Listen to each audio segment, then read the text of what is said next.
Look, well, let's not stand on ceremony, mate. Let's start the show.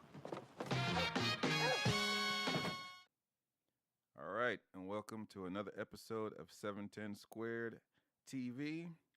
This is your host, Loris, and I got Ro on the line.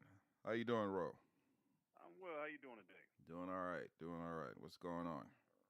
Nothing, man. I did my sit-ups this morning. I jumped my rope. I had to get in shape because I'm ready to delve deep into the CBD oil space. So I wanted to make sure I was ready in the best shape possible to be able to handle whatever came along. You know what I'm saying? So that's how I approach things. I heard that. I learned some things that are kind of disturbing about the industry today, which I wanted to talk about. The black market, as they call it, has been around, of course, for long time, in the marijuana world. Anybody who smokes weed, or somebody who smokes weed, everybody has their supplier, and you could never go to CVS and get your weed, like they have it now with all these dispensaries and all this stuff, So, but the problem is, it's becoming very corporate, and weed, in my opinion, is a culture. It's not corporate. And in doing so, they're cutting out all these black market people from coming into the business legally by making the license fees so high. Minimum license fee. They get different categories like a grower's license and micro business license and all this stuff, and like all in the range of between like $100,000 to $300,000 for a license. And then you got to go through the application process. And depending on where you are, what city or what zoning, even if you apply, you got to get selected. And I think it's their way of, no pun intended, weeding out folks from capitalizing on this gold rush that could benefit a lot of minorities, and not just even minorities, like people from the stoners from the 60s who, like, if you go to places like Humboldt, California, where they've been basically living off the grid, living off their weed, and now they have to transition into the legal world, and they're not making it easy for them. Well, that reminds me of something I was telling people maybe 20 years ago. Be hanging out at someone's house and they're playing Marley, legalize it and stuff like that. And I would tell people, you don't ever want them to legalize weed because they're just going to make legislation to lower the THC content, and then they're going to tax the hell out of it. And what you're describing sounds like the beginning of that. Where they're overreaching, and it's not anything for public safety. It's not anything for control, regulation control, or quality control.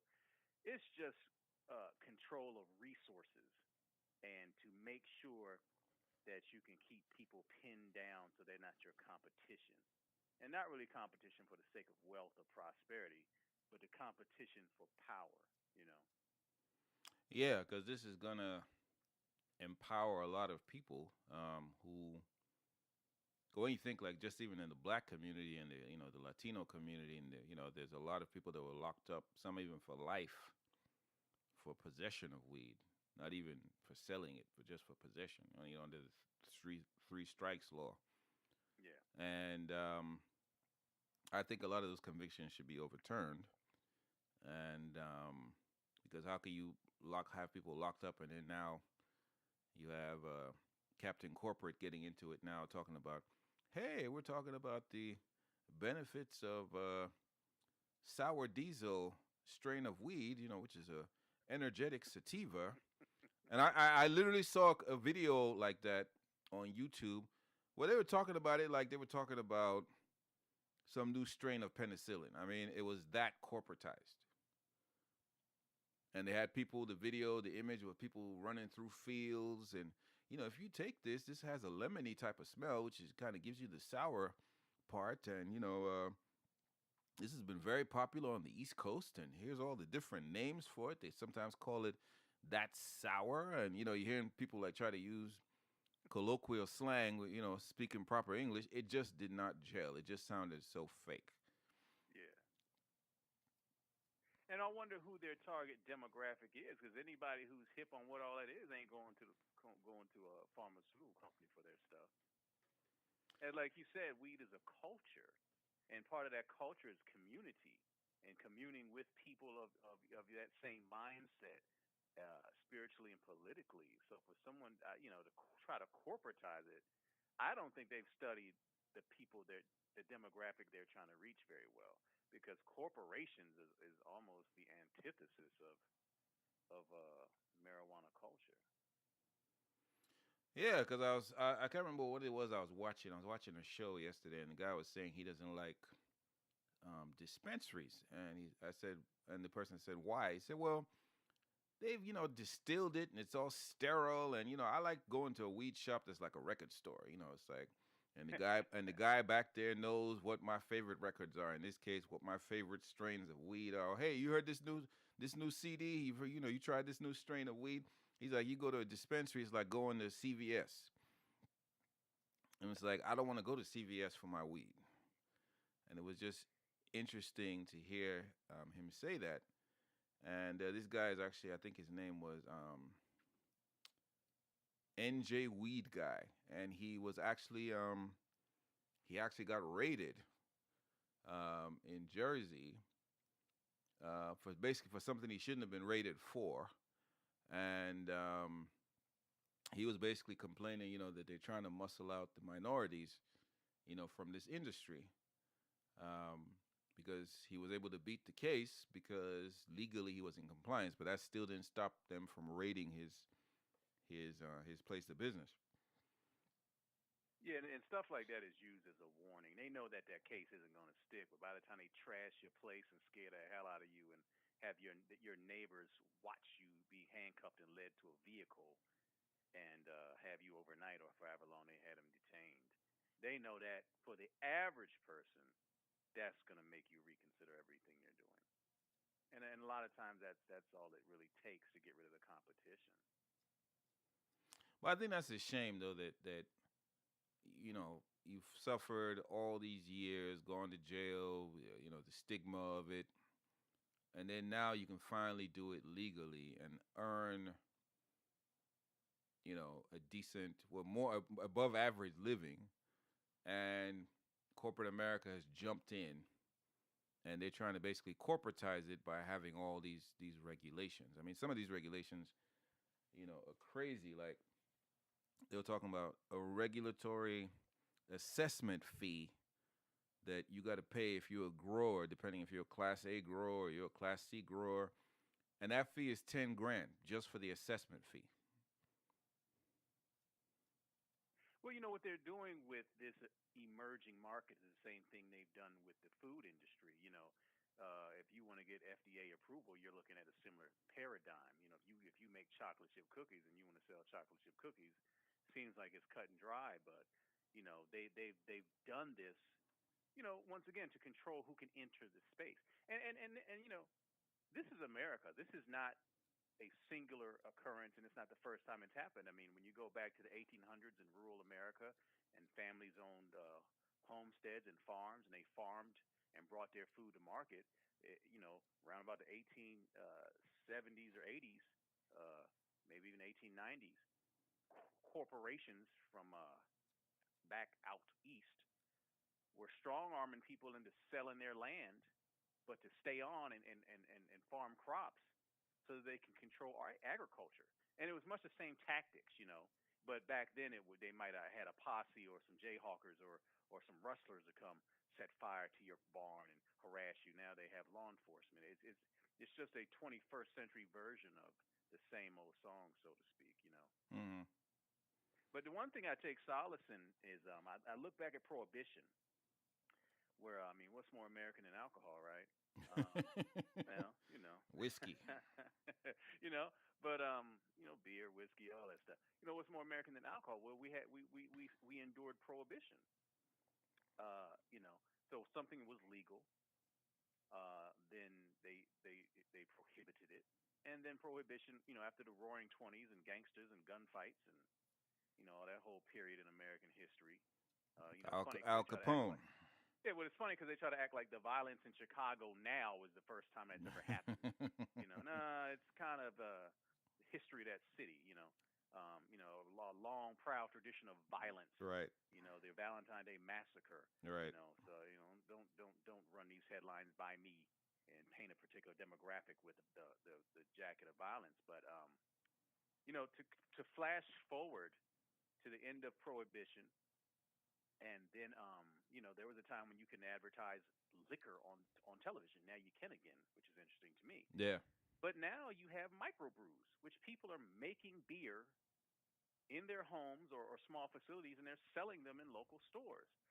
I see that being the future of this industry. What my mind's eye is telling me is that these people are doing this to get their foothold in it and get firmly established first. Then you can come get the. It's fun. It's funny you mentioned that because the micro business license allows you to grow up to 100 plants. It's basically like brewing the micro beer, and you have to have between 100 and 300 grand in the bank. Okay. Because you may end up spending like 50 grand to get yourself squared, but then they want to see, okay, are you liquid in order to pay all the other expenses and all the other things that need to take place in order to run this business. But with that micro business license, it's 100 plants. So, and then you can now basically grow that many. So it's interesting that you talked about the micro brewing because it seems like the regulations that we're seeing, it's going to be just like the alcohol industry, except way more stringent. I think that might be what happens at first, but this country is essentially broke. Every financial expert and economist is predicting another recession, if not meltdown. And one of the largest sources of revenue for this nation is payroll tax. And maybe I'm a little naive, but if things get worse, they would want a lot of businesses started so they can siphon off the payroll tax since this country doesn't make anything else other than weapons. So, potentially we could see all of this as a scheme to get control of the market space and exploit it. And then, relax all that stuff once they're satisfied and let people participate freely. I mean, it's almost like any industry that starts, they do this. It's all this control. I mean, you got Blue Origin and SpaceX. You got people with spaceships now. You couldn't have done that in the past because there were so many regulations. Yeah, but I think the regulations are getting out of hand because even if you look at Canada, where everybody's heralding Canada as the castle in the sky, so to speak, it's actually not that glamorous because they have not been able to, even though they've legalized it completely in Canada, it's government institutions selling the marijuana so far. Private institutions have to petition for a license. And then even if you petition and you have all your requirements, it's still picking names out of a hat. And they're still having issues with meeting the supply. Like they've not been able to meet the supply. I'm sorry, meet the demand. Supply has not been able to keep up with the demand. So of course the black market is still raging, and I don't really see it going away because no, never. They're just not up to it. And plus, that whole cultural aspect of it, I think, is another reason. But to highlight the points you brought up, there was a girl who's just graduated college. She was 23, and she applied for this marijuana license in Saskatchewan. And out of all the corporations, out of everybody in the district or the area that she was the one that got it. And people were like, well, what are you going to do with it? She's like, well, I'm going to open up my dispensary. And people were looking at her like, oh, you went to college so you can sell weed, so there's still that stigma attached to it. And because her father was helping her like do the build out at the store. And then she has all these corporate heads like coming, hey, can we partner? since you don't have any experience running a business or running a store, and but you do have the license, and she's like, nope, I'm doing this stuff by myself. Yeah, that's a mistake. So That's a big why mistake is that a mistake? because you know not to get tangential. This statement is really not. People look at the mafia, La Cosa Nostra, as like these Sicilian guys that created a mob and started, ri- you know, raining havoc upon everybody else. No, them people got that from the government. You know what I'm saying? They got that from the government. Um, whenever you look at any mob anywhere, where there's the Triad in Hong Kong, where there's Yakuza in Japan, where there's Sicilian mob, the Russian mob, the Greek mob, even the brothers in certain places.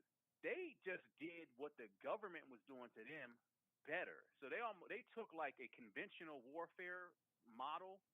They like their response to conventional warfare was guerrilla warfare. Mm-hmm. And that happened just repeatedly through history.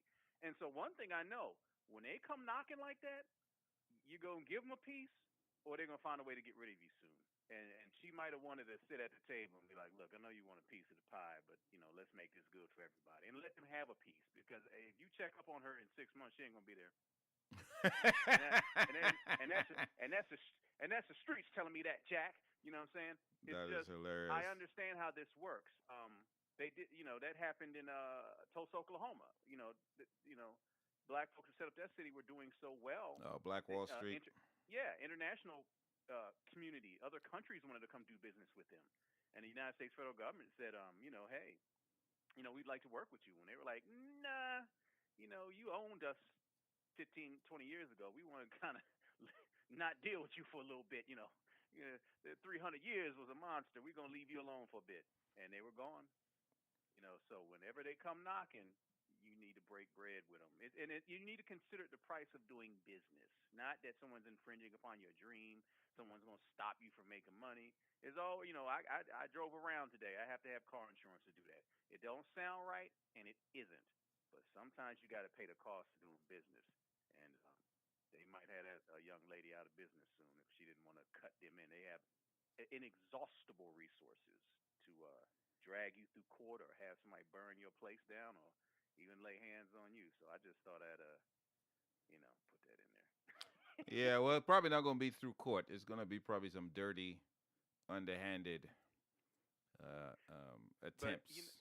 Because she legally, because she's in the papers, like she legally won this license. Because, like I said, she applied, she had all her ducks in a row, but it was still pulling names out of a hat, and her name just happened to be the one that got pulled.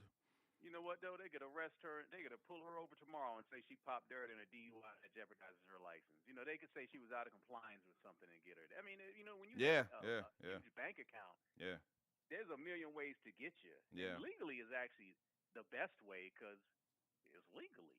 And the law, people don't really understand the law. I can't speak for Canada, but I can speak for the United States.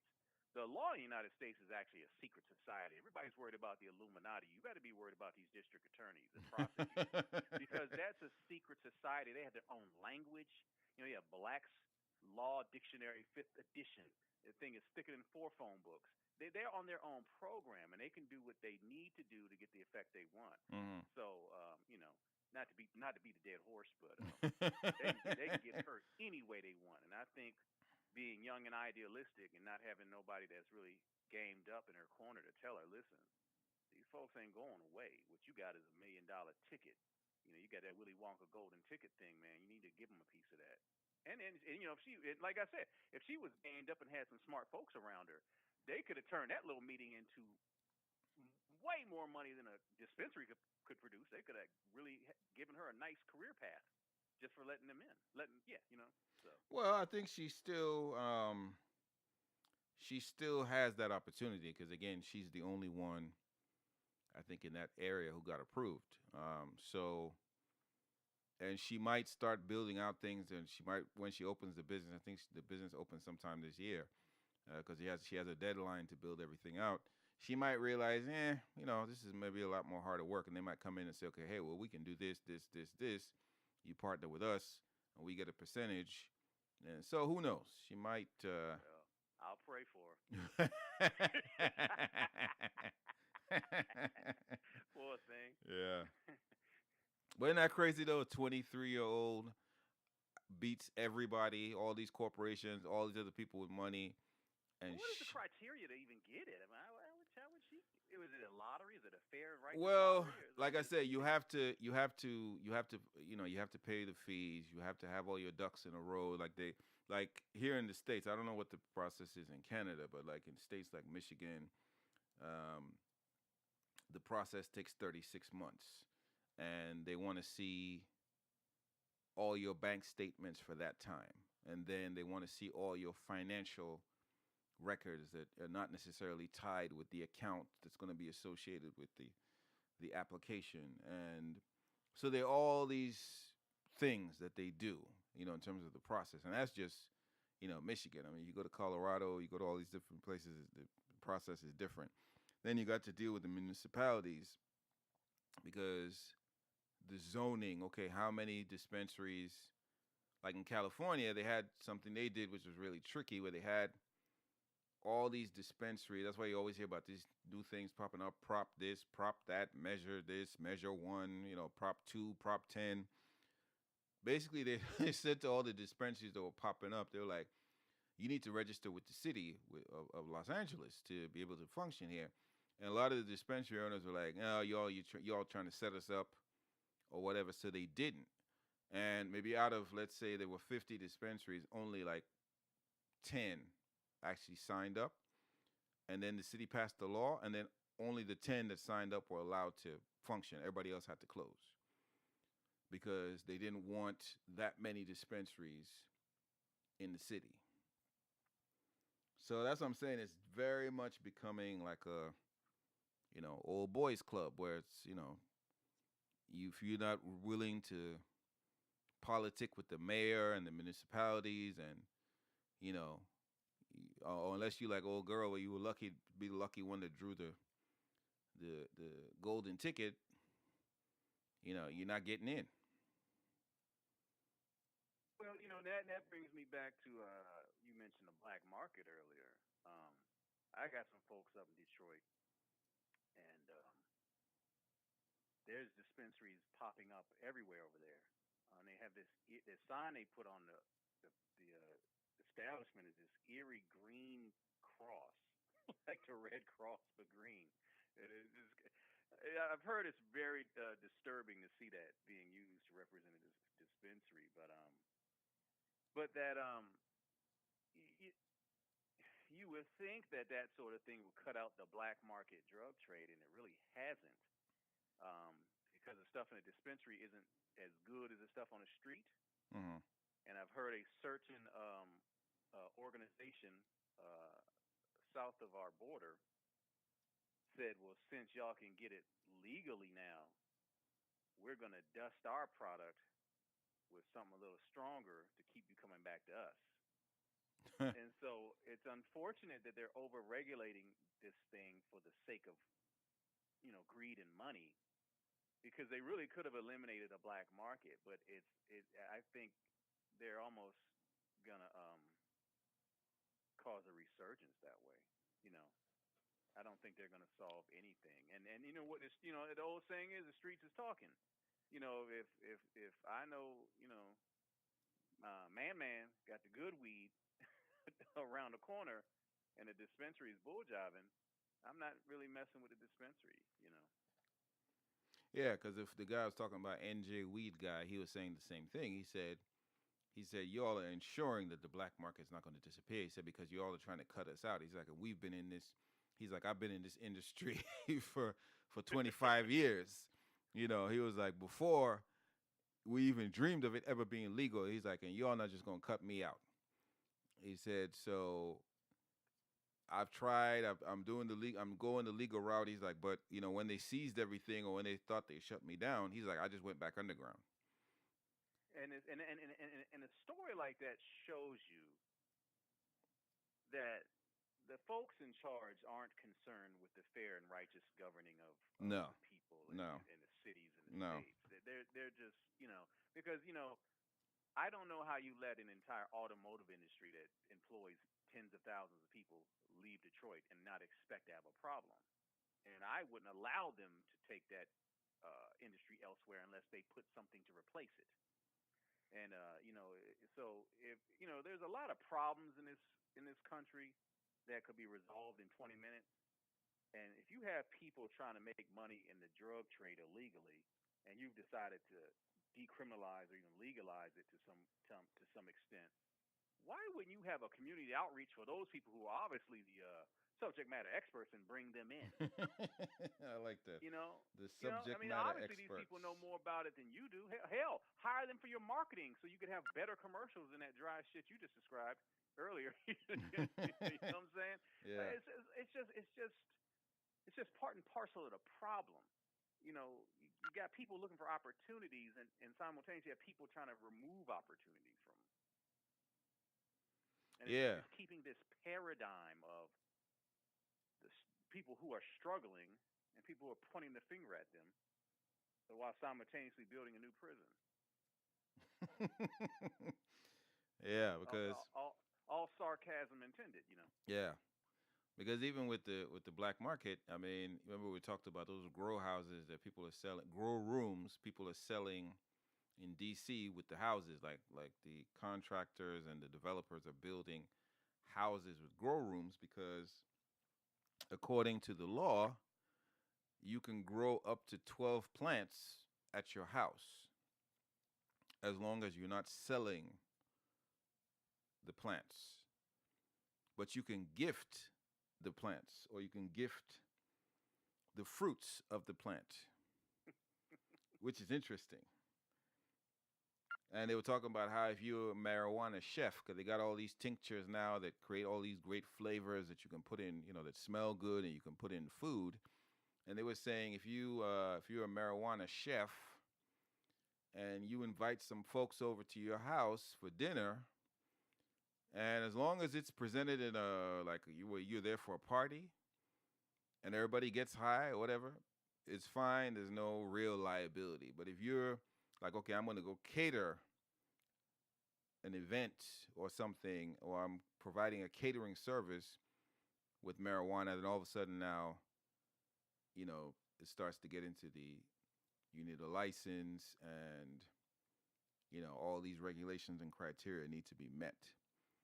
But same thing too with the gifting, like we talked about, where, okay, you buy a T-shirt or a sticker, and then I gift you, with some marijuana.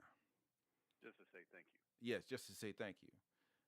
But if I notice that you're you're doing a lot of gifts,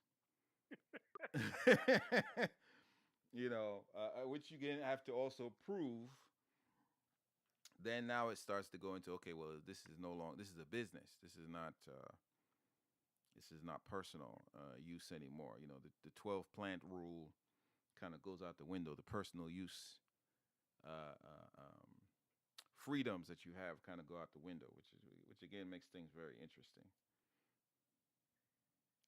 Yeah, and the more we talk about this, I don't see this corporate stranglehold lasting long term, because it just people who are a part of the CBD culture and marijuana culture aren't gonna go to these people anyhow. So who will?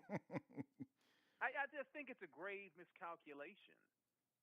I think hubris and someone's promotion or quarterly bonus were, hedging, needed what do you call that? An initiative, and they say, hey, we do, and it doesn't make a lick of sense. It just doesn't make any sense. Like the whole culture of what this is not dealing with you people. It doesn't matter what commercials you run or how you dress it up. They ain't dealing with you.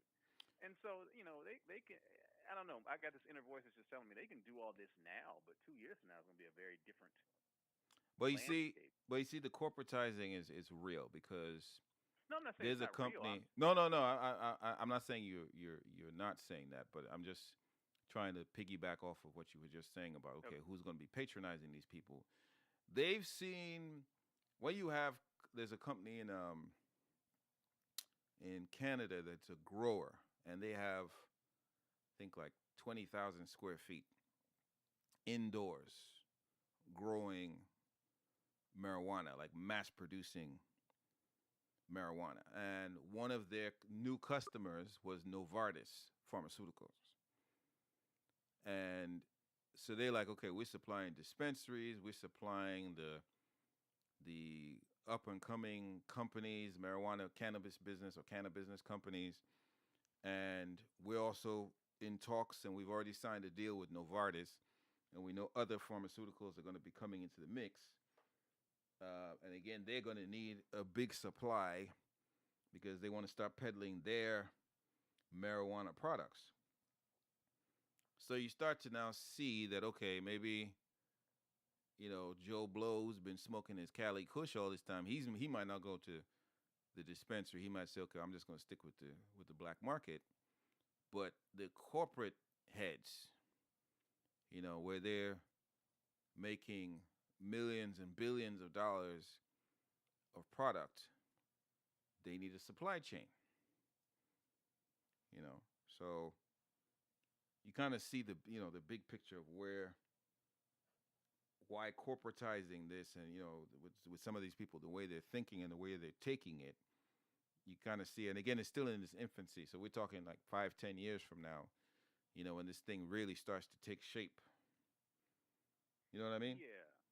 And while you were describing that, I was thinking of Valium, the painkiller Valium, and that's taken from the valerian root, Mm-hmm. which has been This makes you to help you sleep, right? Well, it's a painkiller, and it's traditionally used, for pain management, 1,000 years ago. And I was, at the local vitamin shop the other day and saw some valerian root there in a little capsule, a little bottle of valerian root. So, but there I don't know which pharmaceutical corporation sells Valium, which comes from a natural plant, and they've extracted it and modified it to do what they want to do to be, But you can still buy the real thing, and I think in time everything's going to settle out, to where they can do what they want to do with CBD and cannabis, but you can still get the real thing and use it how you want. Mm. This whole CBD and cannabis legalization, decriminalization is kind of new. Yeah. But it fits into some cycles that we've seen happen before. Yeah. But it's always the same. They always want to control it at first. That's a corporation's mindset. I want to control this thing. And then when they kind of get bored, they go move on to the next thing. It's always about what's new that you can exploit. Well, I'm a hopeful person. I'm talking like that because I'm holding out hope. Well, that's what I was like. I don't see them jumping to anything new anytime soon, because this is estimated just even right now. It's like $10 or $20 billion industry, and it's still in its infancy as far as from the legalized side or the legal side. And that's not even talking about all the ancillary services. Like they have this company called Socket Mobile, and their whole thing is a cannabis POS system that works with your iPad and or your tablet, and allows you to store stuff in the cloud, and all that, So you literally. Yeah. This is a different type of cloud we got here. We're gonna make you a cloud right quick, Jack. Yeah. So that's hilarious. So you so you're seeing all these areas pop up. And again, because there's so much gray area, and because this is an evolving market in terms of the rules and regulations, because you can be in compliance today and then they pull the rug from under you tomorrow because they changed the law or they passed a new proposition or a new measure, and all of a sudden now you're out of compliance. So yeah.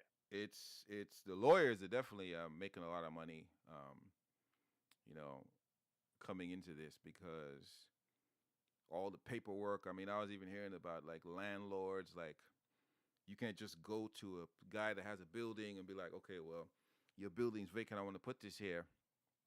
Um, if he has a federal loan that he's paying off, for the building, um, if the federal loan has no provision for him renting to a marijuana or Schedule One type business, Yeah. he's in violation of his loan from renting to you.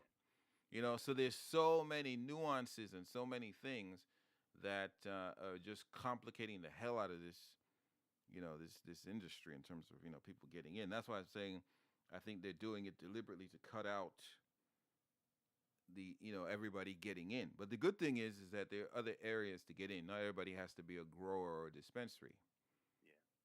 I mean, if you're a marijuana HVAC guy, where okay, the right temperatures that the plants need to be in, and I saw a product yesterday called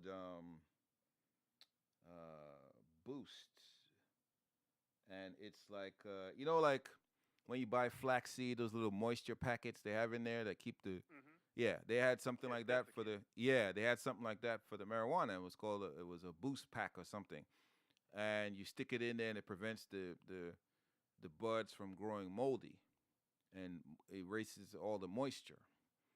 So there are people coming up with all these products and all these ancillary services that the dispensaries and all these people need, and all the growers and all this, just like the growers, they need lights, they need a certain type of. So if you're a cannabis electrician, so so you know exactly what kind of lighting, like what gauge of wire, so there's no fire that burns all the crops. I mean, this thing really, goes in depth. It's like a whole nother world.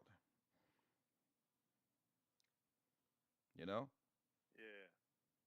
that's interesting. I didn't think of that. Yeah, I mean, there's like I was talking about the guy with who's the cannabis chef. You have people who prefer to get high, via their meals instead of smoking. Yeah, I heard they got some gourmet chefs out in Colorado doing some amazing things with edibles. This is not even edibles. This is like people come and make you a cannabis hoagie. make you some high flying salmon. No pun intended. Make you some out of this world pizza. So that has a lemony zest. Or some other flavor. Depending on what it is, or dessert. I mean, it's a whole new world. It seems like. Just even learning that, there's sativa, there's indica, there's, of course, hybrids. That's the stuff where they mix all these different plants. That's how you get, all these crazy strains, because they just discovered, they said 40 new strains of, that give a higher level of, 40 new strains of cannabinoids that give a higher level of THC. So we'll get you to the stratosphere that much faster. There you go. Blast off. There was even a guy I saw on the channel last night. He's called the Smoke Yours Crew, where he just goes around smoking other people's weed, and then he'll give you almost like a critique. How fast did he get him to the stratosphere, or what was the feelings? Like the Michelin star of weed. Cause he had it's funny you said that, cause he had a trophy, and he'd give you this cup based on, what he thought. So he was tested. Exhibit had some weed. The rapper Tommy Chong. Cannabis cup. Yeah, actually, High Times has the cannabis cup. Oh, shit. Yeah, they do. You thought you were coming up with something new. They're like, man, I was about to go put a trademark. No. High Times has the cannabis cup. Cannabis cup. And in there you'll see any and everything. And all new types of weed strains. Or they give you samples. They're like, okay, well here's a couple buds. You can go. You get your little sample backpack. Here's a little sample pack. Instead of getting pens and brochures, you get weed. You know, it's crazy, some crazy shit. Well, at least something to be made in America now. Me I'm not like I said before. I'm not a marijuana smoker, but given neither. the current state of our union, we need some type of industry, especially one that keeps people coming back for more. I just laugh at the names sometimes that they have, like Strawberry Dream and Sour Diesel and It sounds like Baskin Robbins. How long to that on your street corner? Kid and Play has one called the kid from Kid and Play has one called Kid and Blaze, and apparently it's like a chocolatey kind of flavor.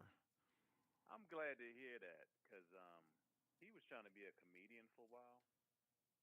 Yeah, it didn't seem to be working Yeah, well, I'm glad he got this weed thing going.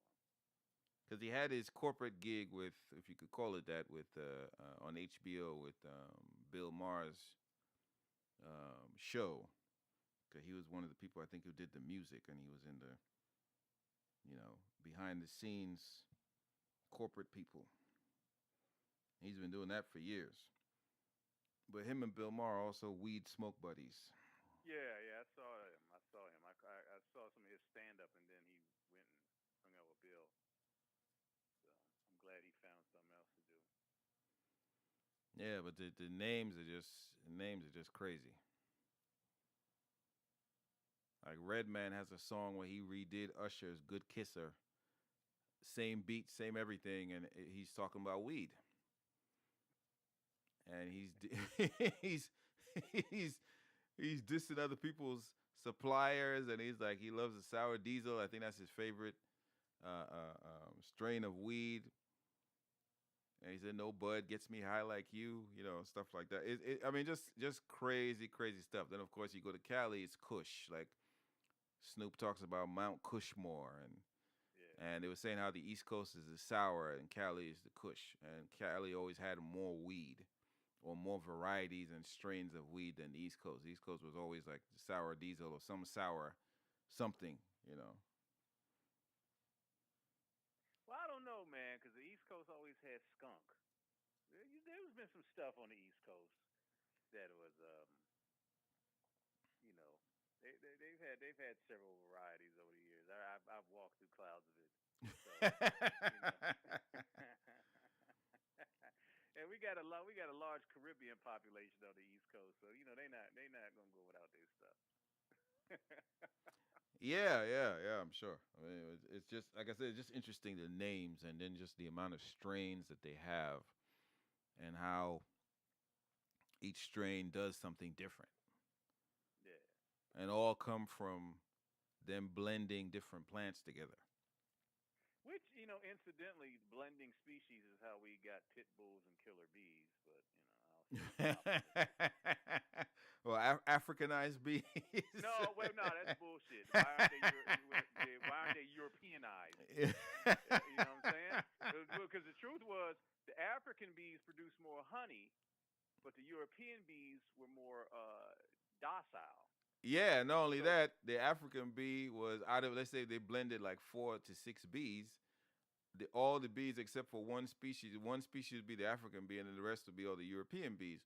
But yet the bee, the evil bee, got the African name as it's like, oh, well, these are Africanized bees. These are yeah, killer bees. And the bottom line is, they made that shit. Yes, it's hybrid. Yeah, completely. Trying to be greedy and make some money, they made a damn Terminator. Yeah. How you gonna put that on the brothers? Come on, man. How about call it the Terminator bee? How about, it was originally the killer bee. It is somebody slipped in Africanized. Yeah, well, we're getting these Come Africanized on, bees. Come on, knock it off. These bees They're gonna be calling pit bulls Africanized dogs soon. Nah, I think that was gonna happen. It happened already. They're like these Africanized. Let an African get one. Let an African in Africa have one and post that on Instagram. They'd be Africanized dogs. These Africanized canines are terrorizing the suburbs of America. We need to do something about them. Yeah, man. Yeah, crazy. Bill O'Reilly. Crazy. He'll fix it. me ask you. So, with all this pending legislation and the exorbitant costs of getting involved on some level, well, what does a layperson who wants to take advantage of the opportunity do? That sees a growing market and wants to participate. Are there any ways to skate around some of this stuff? Well, To yeah, get that's why it's funny that you mentioned that because that's why I was saying earlier about, although I was saying it jokingly, but um, when you think of all the other ancillary services, I was listening to a guy who owns a black guy who owns a weed dispensary in, or no, he's a grower in Nevada. He was saying, he's like, we need rubber gloves. He's like, we need sterile suits. We need suppliers. We need companies to contract and supply us with those items. He's like, so you don't have to jump in as a grower or dispensary to get into this industry. so somebody could come along with a business with some goggles, respirators, Tyvek, disposable suits, and gloves Correct. and stuff, and start a growery supplier business, and keep supplying these people who are taking all the risks with the stuff they need. Basically, yeah, yeah. Interesting. Even the delivery, because a lot of the banks still are not taking the money. Yeah. Because that's why when people are asking, like from a branding perspective, or well, I'm calling my company,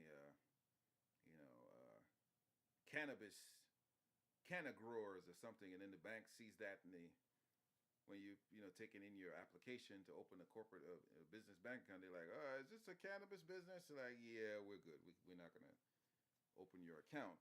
Yeah. So you have these companies that are sitting on these growers and dispensaries, they're literally sitting on buckets of cash. And they've had people drive trucks into the side of their building to go get this cash.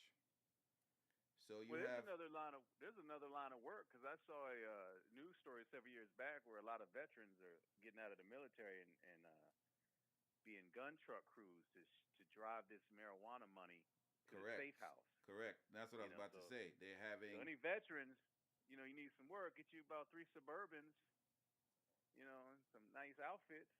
You can run convoys just like you did in Iraq. yeah.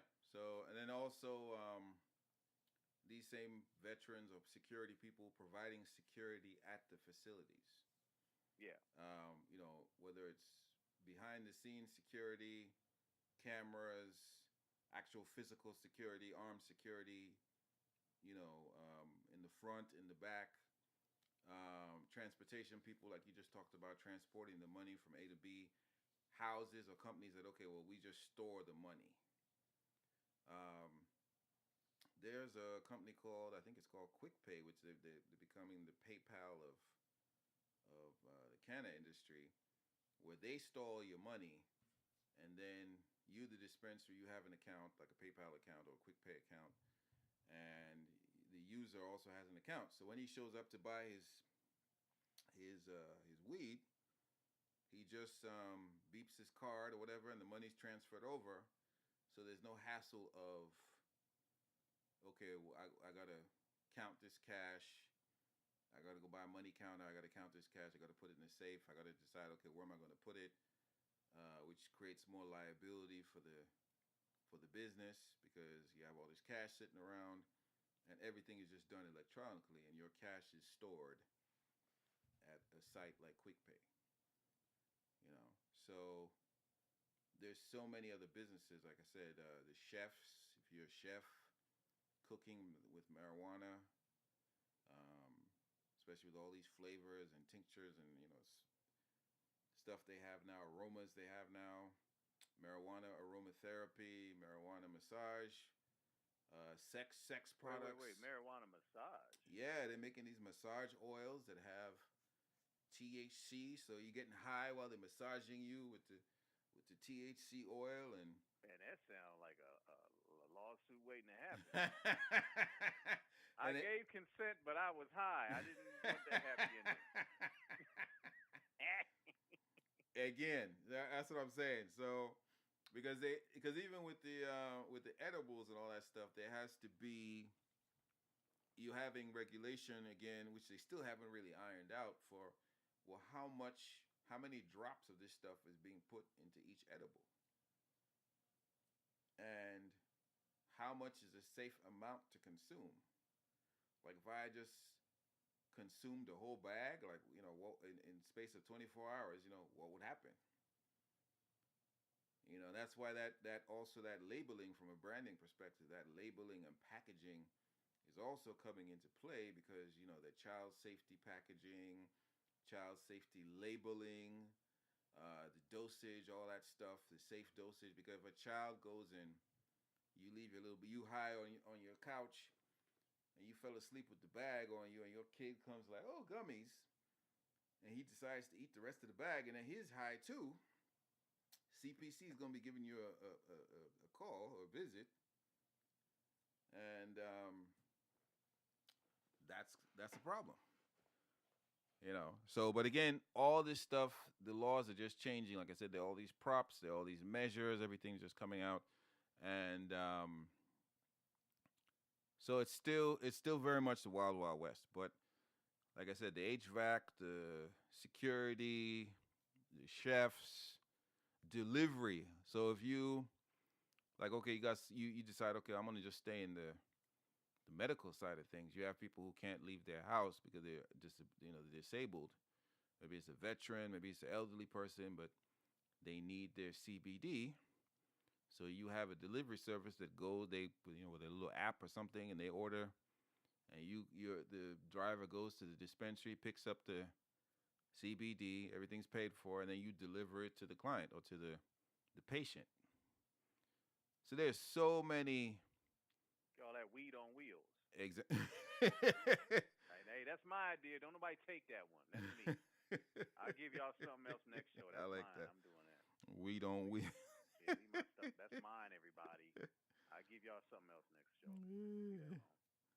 So you're starting to see that, okay, there's a lot of stuff that you can translate over. But again, you have to know the law. You have to know the rules. You have to know what you can and can't do, because it's very easy to, and again, depending on what you're doing, it's very easy to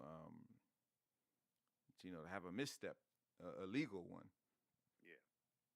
That could cost you definitely in terms of attorney fees, but fines and maybe even jail time or arrest, depending on what you're doing. But this is still an industry in its infancy. And now is the time to get positioned. Right. Because I think that this whole thing is going to smooth out, and when it does, you want to be prepared to take full advantage of it. Not by the time you get caught up, brought up to speed on it, and someone else has already got the spots you could have had. Exactly. Because even things like hosting, like maybe your hosting company's like, you can't Schedule 1 service, Schedule 1 product on our web hosting. So if you had a hosting company that only hosted weed websites or cannabis websites, I'm just throwing that one out there in case anybody steals that one. But still, when you start looking at it, it's okay. You're narrowing everything down for this particular niche market.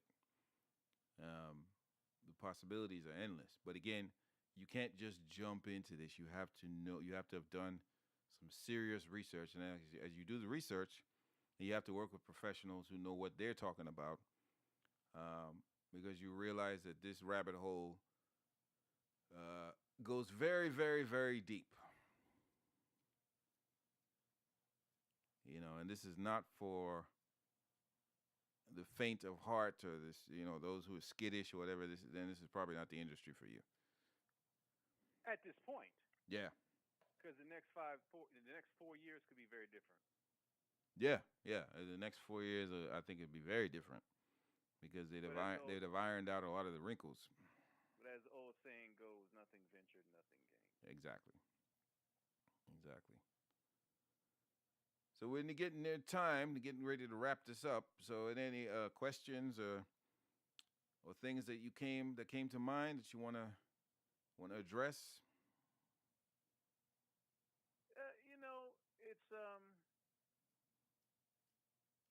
It's just just an observation that the more things change, the more they stay the same. I mean, Mm. the industry is growing, but it's still a lot. That it's we're still being it's still being treated like it's a criminal endeavor to even get involved in it at this point. Yeah. And it's not going to eliminate the black market drug sales. No. Um, I personally think there's always going to be a black market in some capacity. I just think that's human nature. Um, but no, it's been an interesting conversation and an interesting look into what's going on with this thing. It's a very layered and complex issue. Very But much so. again, it's reminiscent of the cycles and other social phenomenon and industries that have occurred before.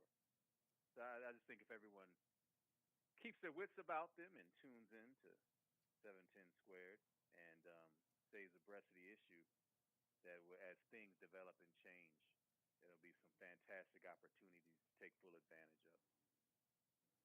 I agree. And 710 Squared talks about the business of cannabis. And for us, CBD means cannabis branding dialogue. So stay tuned for our next episode. And see you all then.